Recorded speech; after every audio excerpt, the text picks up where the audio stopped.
Hello, everyone, and welcome to a new episode of Constructive Criticism. I'm your host, Spencer, and I am joined by my co-host, a man on a real search for gold, Michael Hinderrocker. Yeah, it sounds so. It's true. It Come on. sounds good or bad. You can't be ambivalent about every intro I give you. Like, at this point, you are on the path to try and get gold. Yeah, I mean, obviously, I'd like to get gold. If I don't get silver, something went like really wrong, like plane crash kind of wrong. Yeah, I mean, you have half of a season left, and you're at like 17 points locked. Yeah. So you need not very many. Yeah. So, yeah, I'm really excited for you. Congratulations, finally, on getting that top 16 after many disappointing finishes in a row.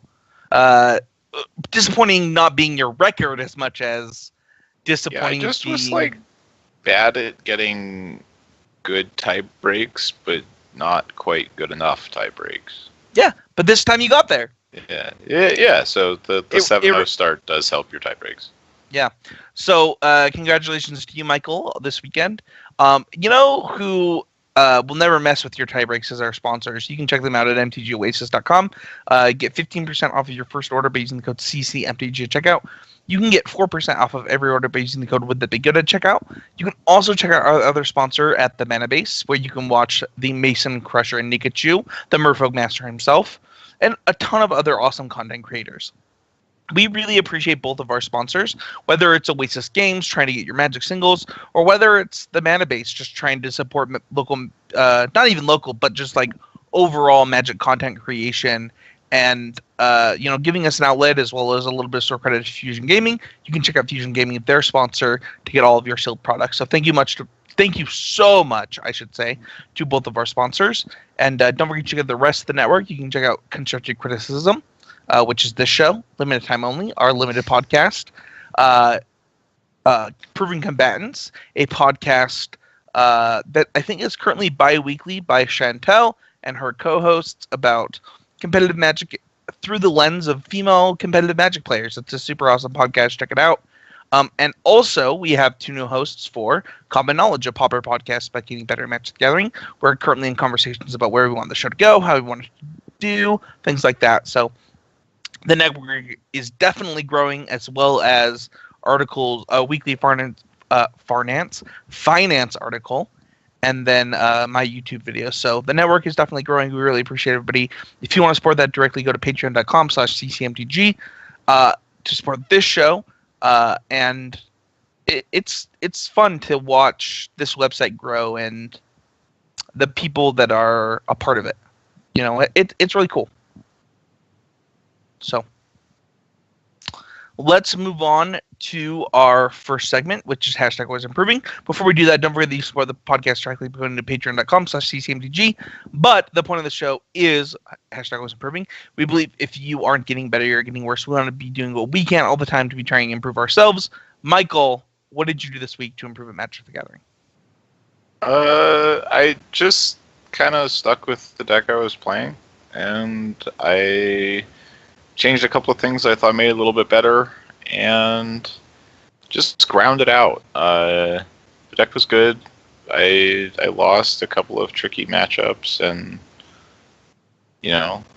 just recognized there's not much to do but keep playing, and managed to win the last couple, get that X3, which is really valuable. Was really happy with how things went this weekend overall.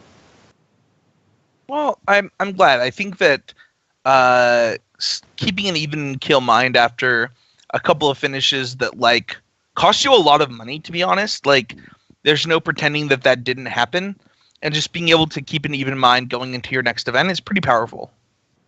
Sure. Yeah. I mean, but ultimately, like you don't really have control over your own tiebreakers, so you not don't really anything to do about it. You don't, but it's really easy to get caught up in that, right? Where like yeah. At some point, like it's too easy to be caught in a death spiral, even when the death spiral isn't necessarily your fault, or even if you had anything to do with it. Yeah. I mean, obviously you would rather have things break your way when it comes to tiebreakers, but ultimately, like, it doesn't change how you play it. Shouldn't really change too much how you feel about yourself. So I was feeling pretty good about where I was in this format going into this weekend, and I was happy to just sort of play a Grand Prix where I felt really comfortable with what I was playing and what I was playing against. That's super fair. So for me this weekend, I also went to GP Portland, and I had my worst constructed GP of all time. But I think that I had a really big improving moment this weekend in that I think it was round 5 where I lost game 3, and I had one of my CC Worldwide teammates. So I have a new testing team, CC Worldwide, with a few players around the world who were trying to share information and stuff. And one of my teammates comes up to me after my match, and he's like, I'm pretty sure you could have won that game if you sequenced it this way. And at this point, I had only kept 1-7 throughout the entire event, and I was feeling pretty unlucky. And I thought to myself, oh man, like, did I get so caught up in my bad luck that I was playing poorly? And I think after this player came up to me and talked to me about it, I realized that it was true, in that I had gotten caught up in my own narrative to spin the story of my tournament a certain way, rather than taking each individual match on its own merits. So every time I mulliganed, it became a story about how much I was mulliganing, rather than the correct decision that I made to try and win my match in front of me.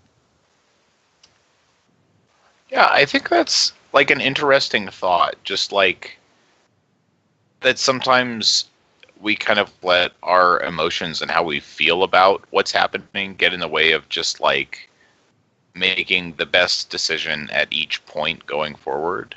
Yeah. And sort of that, like, no matter how lucky or unlucky you are, if, you know, you're really lucky and you're playing really loosely because of it, or if you're really unlucky and you're just sort of, you know, feeling defeated before you've lost, both of those can kind of come back to bite you a little bit. Well, and I think that, like, we kind of talked about this in the car after day 1, but I think pretty often what happens to people in general is their bad luck is magnified by their misplays. So what happens is you are, in fact, getting unlucky, but because you are getting unlucky, your misplays, like, get hidden under that bad luck. Well, so yeah, I think what I would say is, like, when you're getting unlucky, you lose every game that you make misplays in. Oh, absolutely. You exactly. can't afford them. You can't afford anything going wrong on your side. You can't. So, like, what happens is you get to spin the narrative that you got unlucky rather than the fact that, like, maybe you played a little bit garbo for a couple of turns there. Right. And what in really fact happened is the margin got narrow. Right. The margin of victory just got so much smaller that when you decided to go ahead and make those misplays, you lost equity that you had before that round started, or before you made those, even before you made those plays. And then it's really easy to tell yourself, well, I lost this game because of my bad luck. But, like, well, did you? Like, what actually happened? You were, in fact, unlucky, but had you played correctly, would that bad luck not have mattered? Right. And I do think that I played relatively poorly this weekend. And when you combine playing pretty bad with being pretty unlucky, like, you're going to lose a lot of matches. Yeah, no, it can definitely just snowball on you a little bit, where all of a sudden you've lost a couple in a row and it's just hard to get your head back in the game. Yeah. I mean, a really good example of, like, Michael and I talked about this play a little bit, but I was X3. I was playing against Mono Red, and I was going to reanimate my Rogue Refiner at end of turn with my Scarab God, and my opponent discarded a Hazaret to his Hazaret, and I was like, well, this is way better. Like, I just get to block his Hazaret for free for the whole game, so I just activated and animated his Hazaret. Right after I did that, I thought, wait a second, I have 3 cards in hand. What am I doing? And it's like, yeah. I could have decided to make that play had I just played, like, the big mana card in my hand first, then, you know, proceeded to make the game. Like, that is a line that eventually I probably do take, but it didn't have to be at that second, and it certainly wasn't correct at that second. And I think that what happens is, like, you try and ignore those moments where you clearly made the mistake when you're being unlucky, or when you're getting unlucky, I should say. And I think that's just not correct. Like, you have to take all of it. It's a holistic approach to Magic that we have to take if we're going to try and get better. Yeah, definitely. So, well, let's go on to our next segment, which is our power rankings. So every week on the show, we want to talk about just one of the constructed formats and give you an idea of like what's going on in it. This week, we're going to use MTGO to talk about our legacy format. This is a format that I know that a lot of people love. It's not getting a lot of love from Wizards, but we're going to give it some love. And we're going to talk about the number 5 deck that comes in with 4.19% or 4.19% of the meta, and that's lands. So, Michael, dude, I'm going to be honest with you. I don't know. This deck is one that I thought would be one of, if not the best decks, pretty early after Top was banned. What's going on here? So it's a little bit tricky. Like, your combo matchups are just awful, and there's no way around that. Like, you don't play any real main deck disruption. You can sort of like try to fast combo yourself, but it's not reliable, and right. It's just generally like your combo matchups are pretty abysmal. So if combo is well positioned, this deck is really bad. But this deck absolutely smashes the like Grixis and 4-color decks. Like, fair decks that are trying to like Deathrite Shaman and Delver and Leovold or whatever, like, those cards just don't do anything. Sure. You just don't matter, like, not even a little bit. It's really, really hard for those decks to beat a bunch of Wastelands and Punishing Fires and 2020s. Yeah, I think in a world of, like, Delvers and Leovolds, this deck looks pretty good. Yeah, like, this deck has bad matchups for sure, and it's a little bit more of a metagame deck than some of the more, like, fair blue decks, where, I mean, your matchups are a little bit less polarized, but I think that, like, if you're expecting a lot of Delver and a lot of Check Pile, this deck is really, really good in those matchups. A lot of people say this deck is super hard to play between Gamble and Crop Rotation and, you know, the type of games that you end up playing. What are your opinions on, like, how tough this deck can be? My impression, having not played a lot of lands, is that it's mostly about being able to like identify the lines that are correct early in the game based on the information you get about your opponent's deck. So sort of deciding when you can take a more conservative approach and like play to sort of Punishing Fire versus when you really need to like try to set up an aggressive waste lock versus when you need to aggressively try to make 2020s. And I think that like a lot of that just comes with experience. I don't get the impression that the games are super divergent. Like, a lot of the games that you're winning are playing out very, very similarly, but being able to identify sort of how you're going to win the game quickly enough that you're not wasting resources on a dead game plan is really important. Coming up next with 4.75% of the meta, we have 4-color Loam. This deck, calling this 4-color Loam is super interesting to me because, like, it's kind of a mashup between Loam decks and, like, kind of those mid-rangey night decks in general. This is like halfway between Lands and Maverick is what it's kind of how I think of it, too. What do you think that, like, it's pretty close to Maverick, like, between the two of them, but it is a Chalice of the Void Mox Diamond deck that gets to play creatures, which is kind of like an in-between of the two, kind of what you were saying.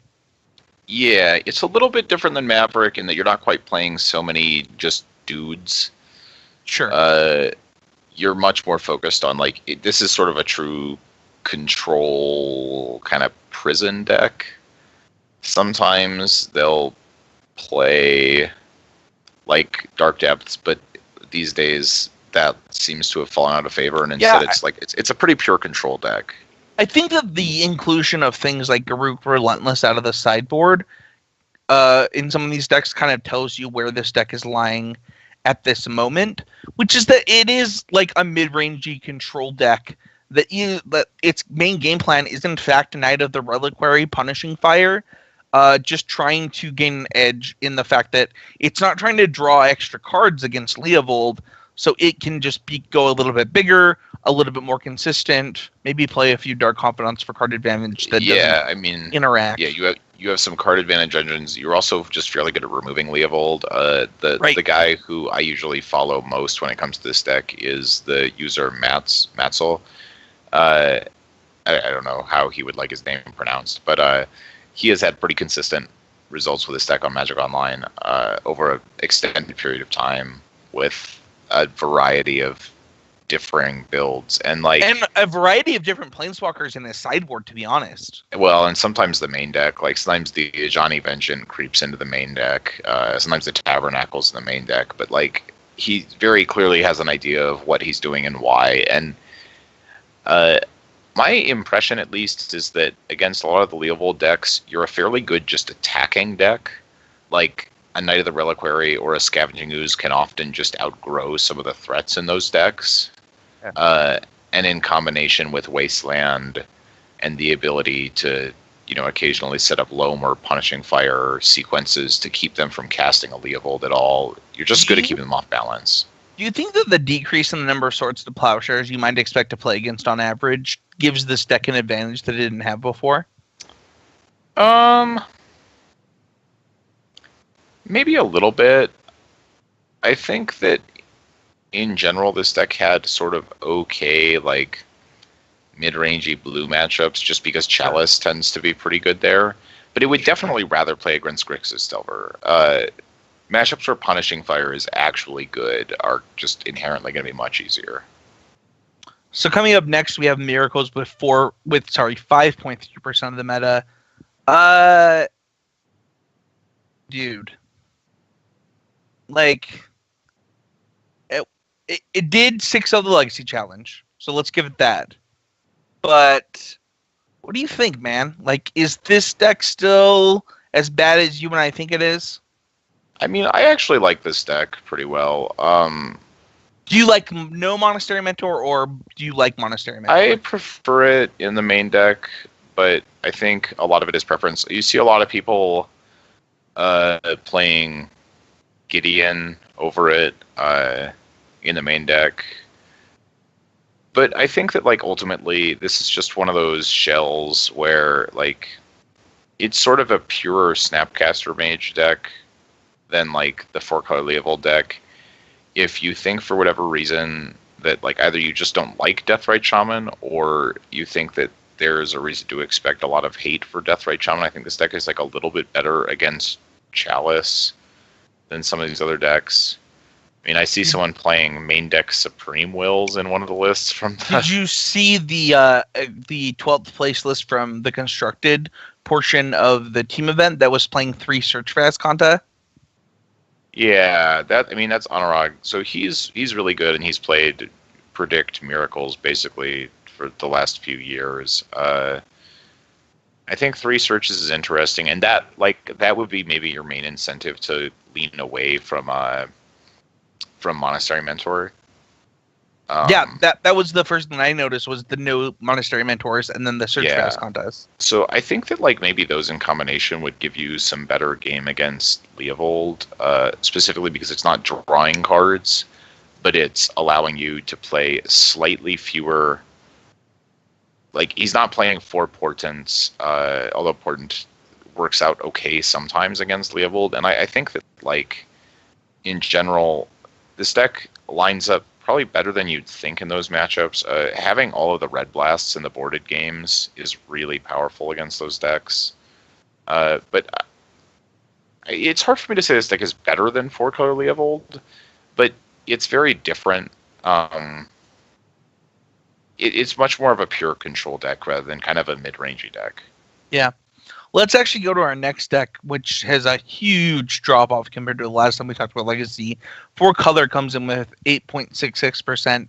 And honestly, Michael, I'm a little bit worried about inbreeding and the reason that could be the reason this deck is falling off. Yeah, a little bit. I think people have also figured out some stuff with relation to building Grixis Delver to be better in this matchup specifically. I think that's one of the big reasons, but I also do think that, like, as people are more aware, Hymn to Turok is like the best 2-drop in this deck by a substantial margin, but as people become more and more aware of it, you're punished more and more for leaning heavily on it. Yeah. And I just think in general, this deck, although it's really powerful, it has like a pretty bad mana base. It's very reliant on Deathrite Shaman. And if people figure out cards that maybe aren't quite so bad against Leovold, like Search for Azcanta style cards to help draw, like, there are just all kinds of little edges that people can find. And I don't think this deck is infallible, right? It's very powerful, but ultimately it's just a pile of good cards. Yeah, and I think that, like, the deck getting the name Pile kind of speaks for itself, in that it's a very Jundi blue deck, right? Where, like, you get rewarded for playing Deathrite Shaman, playing good creatures, right? Belvoir Strix, Snapcaster Mage, Leovold, and then just trying to kind of grind them out between those incremental advantages. And I think that when you're trying to beat the mirror and the incremental advantage mirror, it lends itself to maybe losing a little bit of an edge against other decks, even the matchups that are supposed to be really great for you, like Delver.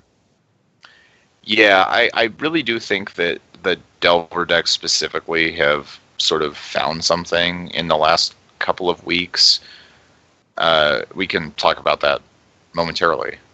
Yeah. Let's actually go on to our number one deck, which is Grixis Delver, making up a whopping 14.8% of the meta online right now. These decks are basically all pretty similar, though.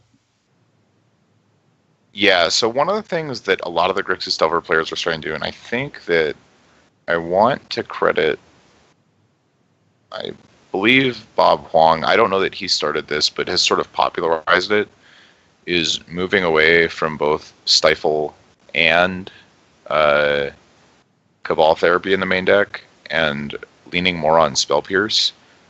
That's not what I'm seeing. Those are lists that have had the most success in paper. So I know that Cabal Therapy is kind of in or out, but it looks like most lists are in fact running Young Pyromancer main again. No, so they play Pyromancer whether or not they're playing any Cabal Therapy. Yeah. That's just part of the deck regardless. But the Spell Pierces in the main help you a lot against Check Pile specifically, because one of the problems with Cabal Therapy is that they're not really reliant on a single card or engine. So trying to just guess, like, without a Gitaxian Probe specifically, it's just very weak in the matchup.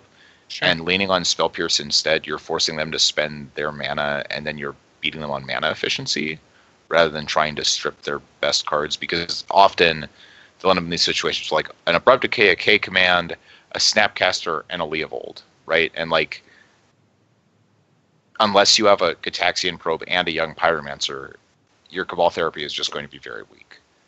Where if you have a Spell Pierce, you force them to play into your mana and then can punish them for having a worse mana, basically. It looks like both the third and fourth place decks from the Classic this weekend were a Young Pyromancer Cabal Therapy deck, but it does look like online Spell Pierce is more relevant.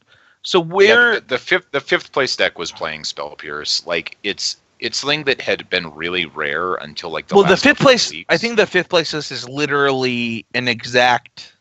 Yeah, I think it's just Bob Huang's list. Yeah, I think it's just literally the same list as some of those other 5-0s online. Yeah, the sixth place, or the eighth place rather, is also with Spell Pierces. And I think that, like, it's weaker in the combo matchups and some of the other matchups in the main deck, but being good against 4-color online especially is really, really important. And I think that little change specifically has really flipped that matchup a little bit. And you still, I mean, obviously these decks are still playing Cabal Therapy in the sideboard. It's not like they're not playing any of these in their 75. They're just making main deck choices specifically for the 4-color matchup. Okay. So, Michael, what would you play and why in Legacy right now?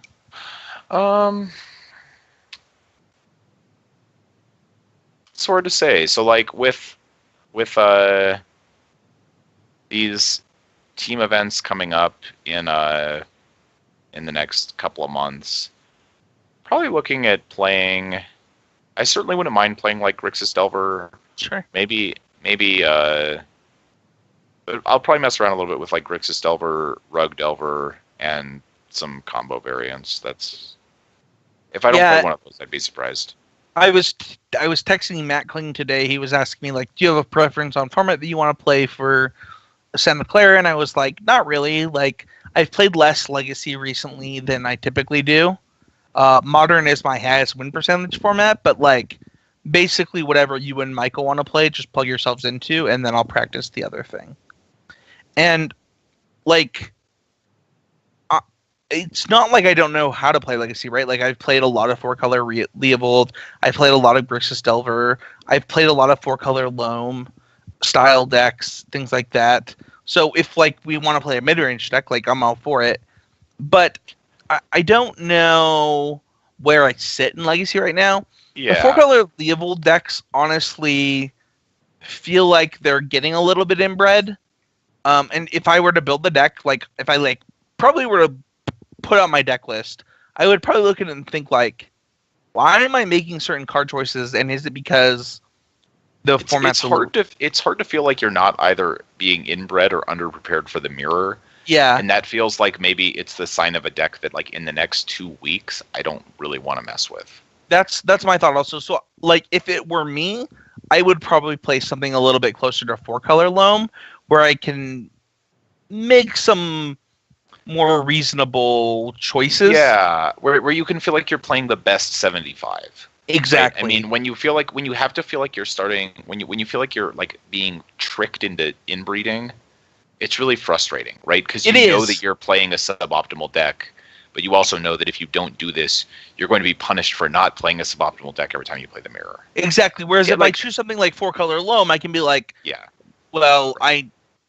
can do this, right? Like it's I feel like this happens a lot with Teamer in Standard right now, right? Like, how many Vizier Many Faces do you really want in your main deck against Mono Red? Now, was how I many talking do you want? to you or somebody else about the four Viziers in the sideboard? The sideboard, right? Yeah. It was like definitely too many. Right, but at the same time, it's like when you're playing the mirror, I'll play 6 if they'll let me. But here's the thing: is like, is 1 in the main, 2 in the board too few for the mirror? That's what I mean by like, am I just getting a little too? But there are far choices, in one right? direction. There are trade-offs. Either way, there are trade-offs. Yeah. Yeah. Well, it's interesting. So that's it for Legacy this week. That's what we would play. That's a little bit of a look into the metagame. I think that Storm is still relevant in this meta. I think that I personally think that this format looks really prepared for something like Sneak and Show to make an appearance again. Yeah, I'm interested. Like the Grixis Delver style matchups, like obviously if you're playing against less main deck Cabal therapies, it's not nothing. But yeah, man, I hated that matchup with Sneak and Show. No, you do. But with them playing less Cabals and I don't know. Yeah, maybe it doesn't matter though, because Spell Pierce is still kind of a beating. Yeah, Spell Pierce is going to be really annoying as well. They just have so much interaction. What you really want is for them to be playing Stifle, because Stifle just isn't very good against you. Sure. Well, let's go on to our next segment, which is our training ground. So we believe you're not getting better at Magic, you're getting worse. We don't be doing what we can do to improve, which is why we believe in hashtag always improving. And the training grounds is part of that. We want to talk about something that helps us improve as we try and prepare for the week as we do our training grounds. And this week we want to talk about understanding your sideboard. So I think that this is something that the patrons were pretty adamant about talking about, as when we posted the poll for what they wanted this episode to be about. Sideboarding won by a lot. But I think that the first thing that you have to do before even building a sideboard is understanding what the matchups that you're trying to sideboard for come down to. Like, what is the game about? What access do you need to try and fight on before you put cards into your sideboard for a given matchup? Yeah, I think that the one of the other things that sometimes gets people when it comes to this is that sometimes things are different in game one than they are in sideboard. So you can like sometimes you could find yourself sideboarding into a deck that feels like it would be a really good game one configuration, but doesn't really make sense once your opponent has access to their sideboard as well. And that's maybe one of the trickiest things about understanding what the matchup is about. Like, it's more complex than just saying, so usually when I lose game one, I lose to this card, so let's play cards that are good against this card. Yeah, I think that this happens pretty often where, like, you have to understand the holistic view of, like, an individual match. And this is one of the reasons, and we'll get into this in a few parts of the segment, but, like, this is one of the reasons that sideboard guys are a little bit rough for me, because I'm like, well, like, what happens if they, like, suddenly have Ixalan's binding and you didn't know about it?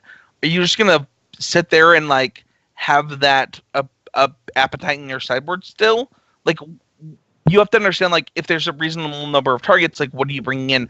Why is this card in your board if it's not for this situation? And knowing, like, what axis am I trying to fight on? And I think that the part that you're talking about gets into pretty important parts of the sideboarding conversation once you understand if you're on the play or the draw too. Yeah, I think maybe just understanding that, like, the matches become a little complex after sideboarding frequently just because you both can change the complexion of your deck, like, kind of a lot. And, like, the play-draw configurations obviously factor into that as well. Let's go on to the next part of this, which I think is getting the most out of an individual slot. And the two kind of ideas that I have of this is, like, huge swing cards, like things like Creeping Corrosion or Shatter Storm or River's Rebuke, versus cards like a Braid, like as a sideboard card where it's, like, kind of versatile. You can bring it in multiple matchups. Maybe something like Negator Duress. Like, how do you value individual slots, and how do you pick those kind of cards that maybe are big swing cards like a Creeping Corrosion, or maybe are more individualized like Duress? Well, the or trick versatile, is, I should say. I guess the trick that I like to think of a lot of the time is, rather than thinking about, like, trying to put as many cards in your sideboard as possible for matchups, trying to think about what you really need to cut in matchups. And that sort of gives you an idea of whether or not you're looking at, like, a few slots for a matchup where you might feel like you need more Haymaker cards if that matchup is important to you to really change the percentages. Or a lot of the time, you know, if you're able to trim more cards, you can have a lot of marginal upgrades and sort of make a big impact in the matchup in the same way. So sometimes if you have cards that are versatile across multiple matchups, you can end up, like, with less matchups where you're going to see hugely dramatic swings, but a lot of matchups where you can just dramatically improve what your deck looks like in the boarded games, even if you're still playing a relatively similar game plan. I want to talk about my sideboard for this weekend because while I didn't do well this weekend, I thought my sideboard was actually quite amazing. Like, as far as, like, sideboards I've played, I think it might be the best sideboard I've ever played in an event. And I want to talk about a few cards and their identity, specifically to getting the most out of the slot.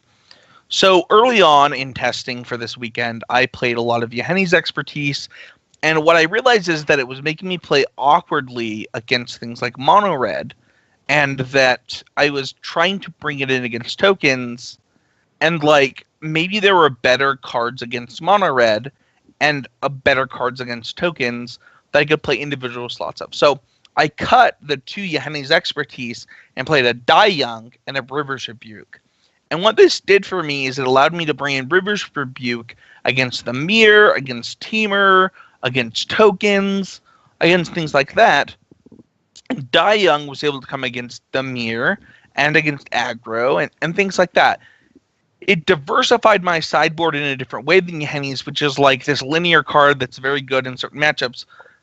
But in the way that Mono Red is built, it actually isn't as good in that matchup. And I think that what happens to a lot of Magic players is they get caught up in that part. And that Wraths are good against X, or removal spells are good against X, rather than understanding what that individual matchup is about and what those swing cards can mean. Whereas, like, if you look at a card like River's Rebuke, that first one that you draw against tokens can often end the game. Right. Whereas, so although it's basically a more polarized version of Yanni's expertise, right? You No, can't it side it is. in as often, but when you do side it in, it's much more powerful. Right. And what happened is, in testing after I switched, it was like, oh, okay. So Yanni's expertise was better against the two matchups I wanted it, but I would rather have a polarizing card in each matchup rather than a card that's versatile in each matchup. And that could be true about those matchups, but that's understanding what those matchups are about before you decide your sideboard cards. Whereas you could have cards like Cartouche of Ambition that are very specific as to when you want to bring them in, but they're also very good in those matchups.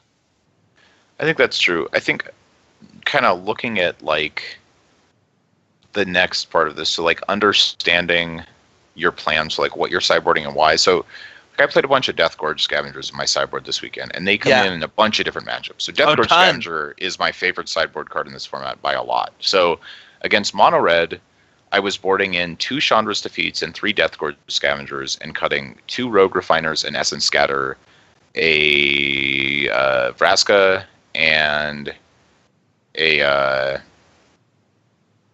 I don't know, some that might be the enough cards, something like that. So, but the point of this basically is that in that matchup, I wanted to replace Rogue Refiner to like not have too many things that died to shock in my deck.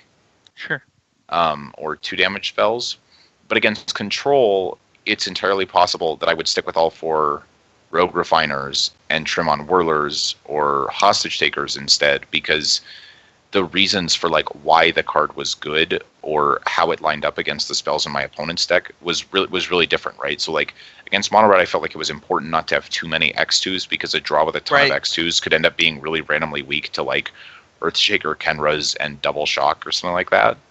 But in other matchups where that isn't one of the critical factors, you might say, so in Mono Red, Death Gorge Scavenger is a life gain card. Against Control, Death Gorge Scavenger is there to help keep Search for his Kanto from flipping, weaken Torrential Gear Hulks, be a 4-power attacker, sometimes weaken their Scarab God if it looks like they're going to land one. So you just have like the same card playing very different roles in very different matchups, and even more than the card playing different roles, the things that you're trying to like, things that might be pitfalls for your deck. Against Mono Red, you might say, okay, I don't want too many 2 toughness creatures.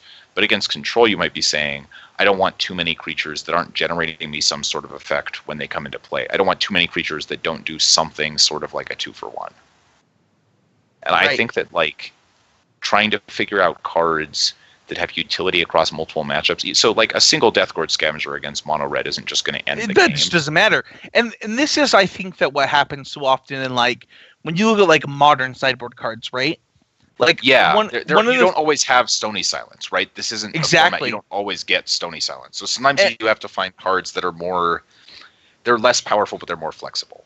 Right. And sometimes you find that sweet spot, right? So like if you look at a card like maybe Ancient Grudge, that's good in multiple matchups, right? Like you are like, all right, my deck has a really tough time against something like the deck you won the RPTQ with. Sure, Lantern. So like Ancient Grudge becomes a little bit better. And then also, because I get to freely play Ancient Grudge to help this bad matchup, it's really good against Affinity. And like understanding what like those free upgrades are versus like a very defined upgrade. So for example, in Modern right now, I'm playing 4 Leyline of the white ley lines in my Naya Scapeship deck. And I'm literally playing white so that I can play this card to the most effect in my sideboard. And part of that is understanding like what certain matchups are about. Like, how does Storm beat me? Why are they good against me? And then also understanding like, okay, how is Jund trying to beat me? And can this card that's huge impact against a very bad matchup also be impactful against like a decent matchup? And trying to get versatility from your big swing cards is the most powerful plan. Sure, and then I think understanding why those cards might be better in some decks than others, right? So like Leyline is probably a pretty good card against Storm for Scape Shift, but it's probably not a very good card against Storm for blue-white control. Oh, And absolutely. understanding why that is, right? So, like, if you can't put a clock on your opponent, forcing them to find a bounce spell doesn't really do anything, right? If they just have to find a wipe away by turn 23, they're probably capable of doing that. Now, if they have to find a wipe away by turn 5, it's kind of a different story. So I think maybe understanding that, like, cards can only really be viewed through the context of the deck that you're playing and the matchup you're playing them in. So, like, even though you might think, you know, like, Leyline might end up being better against Death Shadow than Jund because keeping Death Shadow from being able to cast its Thoughtseizes, like, affects them in two ways, right? So there's like all this kind of stuff where you just have to try to fully consider what cards do in matchups and understand that, like, just because a card was good for you before doesn't necessarily mean it will be again. I actually want to talk really quick about something that I'm really passionate about, and that's sideboard guides. So I love our listeners. I love Magic players in general, but I hate getting asked for a sideboard guide. And I've talked about this on the podcast. I've talked about this in videos. And the reason I hate it is because I don't actually think it helps usually. So unless you are quite good at Magic and the sideboard information is literally telling you what the matchup is about, and then you can agree or disagree with the sideboard guide on your own and make decisions going forward and write your own sideboard guide after you see that, I think that they're usually pretty useless.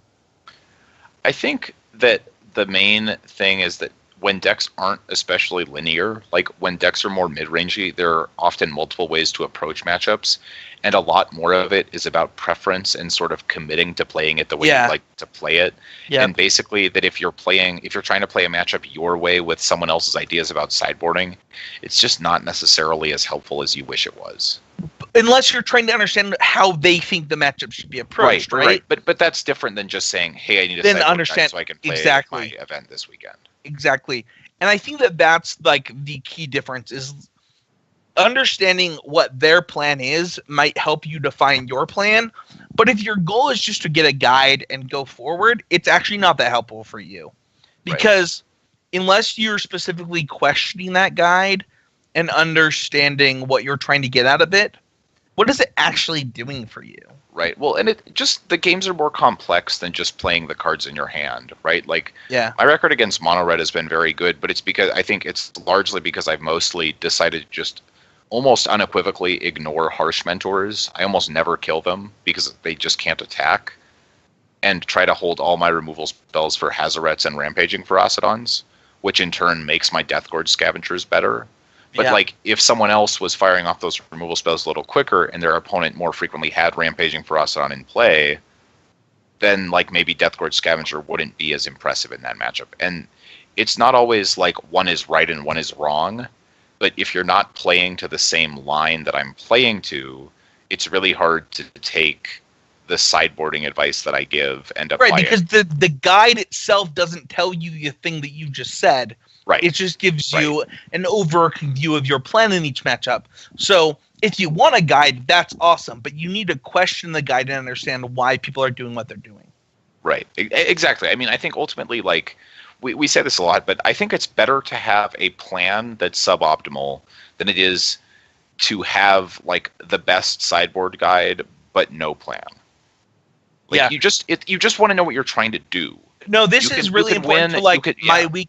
Yeah, my weekend this weekend, I really had wished I had a third Death Gorge Scavenger.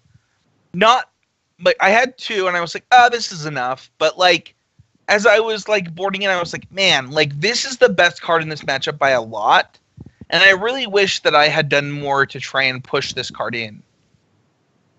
And I really looked at my sideboard guide and realized how many matchups I was bringing it in, why I was bringing it in. Maybe I would have played as many as 2 Rivers Rebuke. Maybe I would have played as many as 3 Death Gorge Scavengers. Just trying to understand, like, what am I trying to do? Why is this card important, and what is it coming in for? And I think that a huge part of that is, like, why do you bring in the number of cards that you bring in, and what does that card do to the matchup? Yeah, and I think I think just having a little experience and like trying to play the matchups a little bit. So what happens when you win? What happens when you lose? Like I had anticipated before the Pro Tour that Gonti would be very good against Teamer, but the more I played the matchup, the more it kept dying to Chandra and Glorybringer without actually being able to, trade with anything. Value, sure. So, although I think that it looks like Hostage Taker should be worse there, it ended up being a lot better for me in that matchup this weekend. Because I knew what I wanted to do with it. Yes. I knew what I wanted to do with it. And I think that, like, whether or not Gonti is better than Hostage Taker in that matchup, it wasn't better the way that I was able to play the matchup. I think that when you think about something like Hostage Taker, this is a really good point for my weekend, too, where going into it, I was like, okay, so I made the decisions I made on my deck list because I didn't want to be a Hostage Taker deck. But I did think I was short one Hostage Taker. By the time before I even started the event, I was like, man, like if I ended up playing some mirrors or against mono red, like my matchup gets significantly worse with the less Hostage Takers I'm playing, and I'm only playing one. And knowing that going into an event does actually help me build my sideboard. I made my mono red matchup and my mirror match worse by not playing as many Hostage Takers.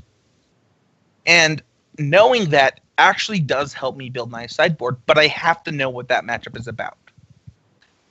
Right, exactly. I mean, basically, just it's about like being cohesive, right? That like your sideboard plan and your game plan have to sort of be in sync. Yeah. Coming up next, we have Game 3, Understanding if you're on the play or the draw.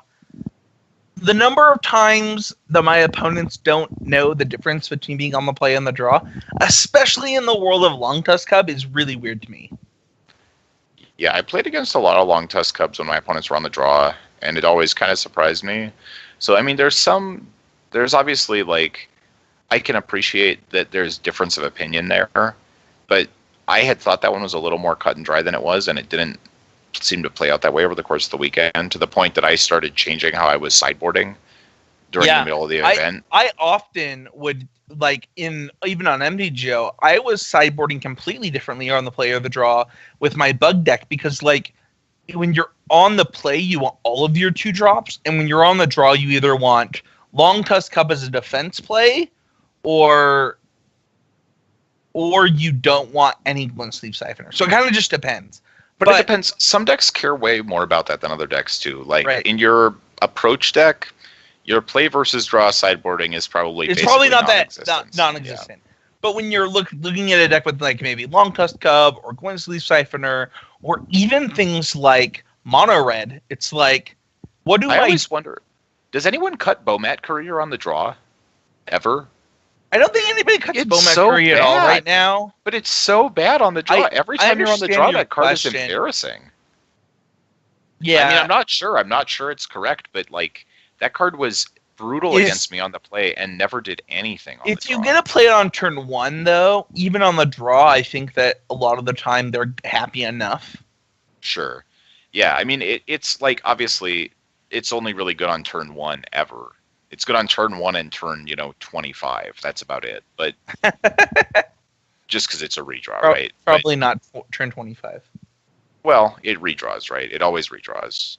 Sure. So, but how do you deal with this when you're thinking about your sideboard plan going into an event? Do you write these thoughts down? Like, what is my deck trying to do on the play? What is it trying to do on the draw? And why is it trying to do those things?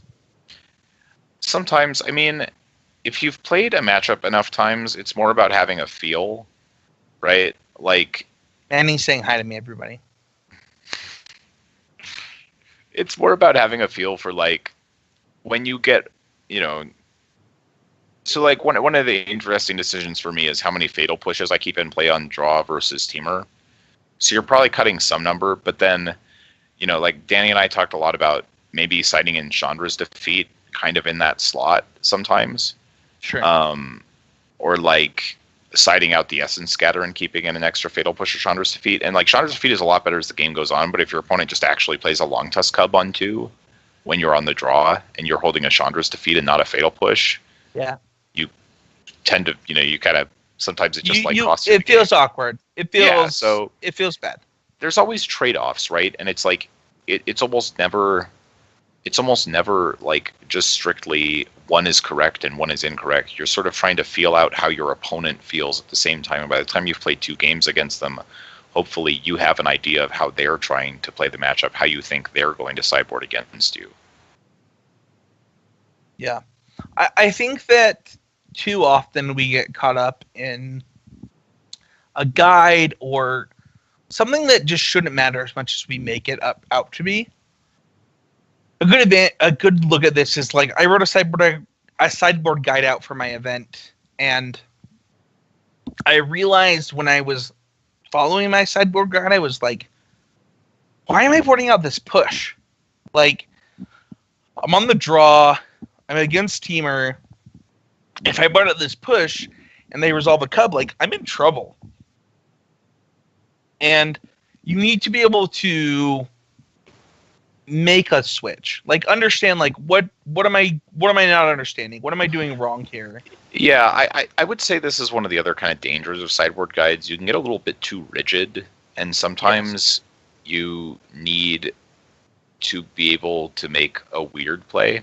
Like, if you think your opponent is going to trim fatal pushes, it might be correct to have long tusk cubs, even against black decks. Yeah.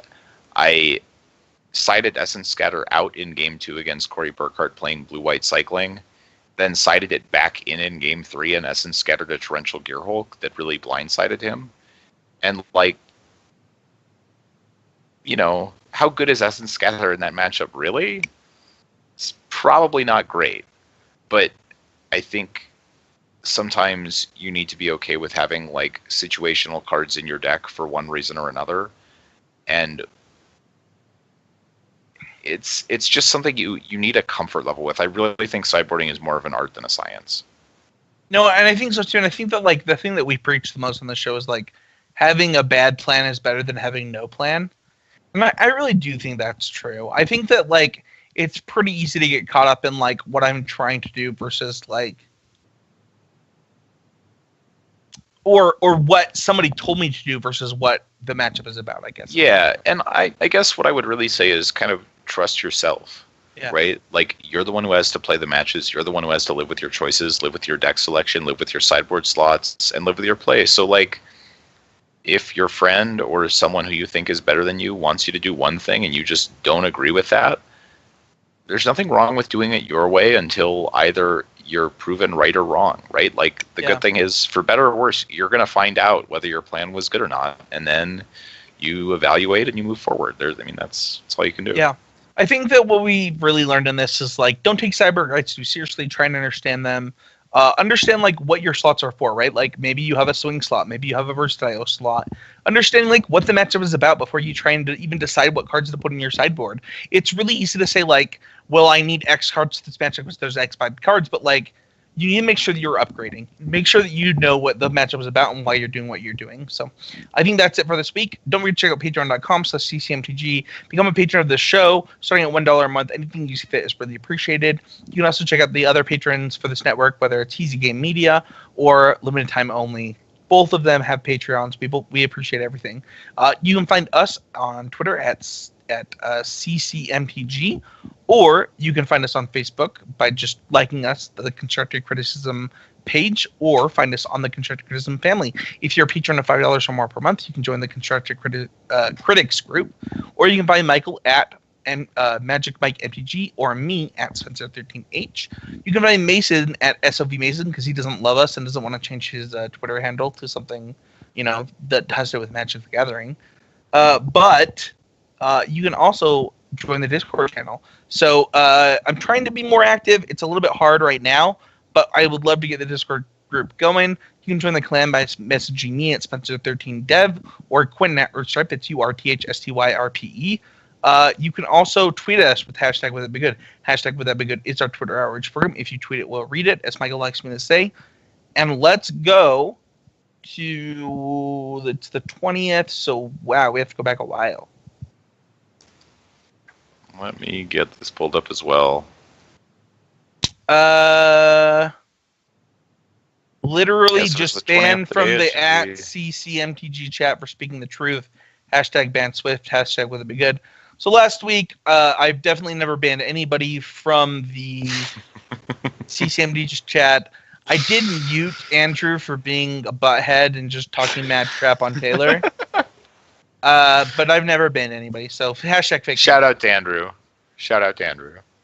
Mason says, I can now convert my time to Mountain Standard Time without thinking about it. Hashtag would be good. Well, you do deal with a lot of people in Mountain Standard Time, man. Yeah, but man, I'm gonna try to get my girlfriend to talk to you because she does not understand time zones. Got domed for lethal by my opponent's combustible gear Hulk hitting 18 off the top. Hashtag would be good. That does seem that just powerful. Sounds great. I'm in for that. Like, hopefully not in game 3 of a match I care about, but like I'm in for losing like that. That sounds amusing. Yeah, it looks like Andrew tweeted about hashtag would it be good for the last two his last two tweets. So Mason and Andrew got to commentate the LCQ for their RPDQ, which they both top 8'd, so congratulations to them. Speaking of which, Andrew says, lost in the top of that RPDQ. Heartbreaking, choked back tears, but I played well, and my opponent played awesome. Hashtag PT Dom is next. Time to focus on sealed. Hashtag always improving. Hashtag would be good. That's a good way to look at it. It's really tough to lose in any PTQ final situation. I know that I've lost a win-in for top 8 where my deck was very well positioned in RPTQ, as well as losing in the finals of a PTQ, as well as losing in the finals of a Sunday Super Series. As like it's not a good feeling. Like I remember a conversation it just with I remember a conversation with my mother where she's like, "You seem really depressed," and I was like, "You can't possibly understand how I feel right now." Like I was a turn away from going to the Pro Tour. I can't explain it. And Michael and I have both been there. We understand what you're going through, Andrew. Just keep that attitude and keep going. Yep. All you can do is keep trying to get better. It really is what it is. Lonnie says, took down my PPTQ with Jabberlock because you blacklist. Hashtag would be good. I actually think that list is really bad. I do too. I think it's the deck I played for people who are scared. Yeah, I think that like the Grixis list from the first Strike Nation is better. I think that 4 color is better. Like, I just don't actually see a reason to be playing that deck. Yeah. You are a MTG nerd when your phone autocorrects dating to Death Gorger. Hashtag would be good. Yeah, that seems like that sounds disturbingly like my phone. I have some weird autocorrects. All I will say is, like, if I start typing numbers, my phone just starts guessing cards. Like, if I type like 1, 2, 3, or 4 in a text message, its next prediction is always like magic card. They'll give me 3 different choices sometimes that are all magic cards. I'm like, oh man. Next up, we have Jared who says, that's fair. My main concern with this deck is the mana. Oh, yeah, I feel like this is like part of a conversation I was having with Jared that he hashtagged at the end. So he's talking about maybe cutting a Scarab God or a Hostage Taker for another land in the list I play the GP. I basically said I wouldn't do it, but, I haven't tested it like that either, so knock yourself out. Podcasting is life. Hashtag with good at CCMDG who hooked to my Instagram. Honestly, I met a ton of listeners this weekend. Gave out, I think, like 11 wristbands. Like, it was a good weekend for me, despite the fact that I didn't do as well as I wanted to in the event. But I really appreciate the listeners of this show and talking to me and telling me about how the show's improved their life. I had multiple people come up and say that we've inspired them to do Magic content, to do things like that. So thank you to all of you. So, days after, I admit that Taylor Swift music has a good beat. I go undefeated in the RPGU until the final round. Coincidence? God, I hope so. Hashtag, would that be good? I don't know what to tell you, man. I think that Taylor Swift is literally the best songwriter outside of Ed Sheeran of our generation. And they're only followed by Kesha up next. So, thank you, everybody, for listening. And Michael Smile, we'll see you guys all next week. See you guys.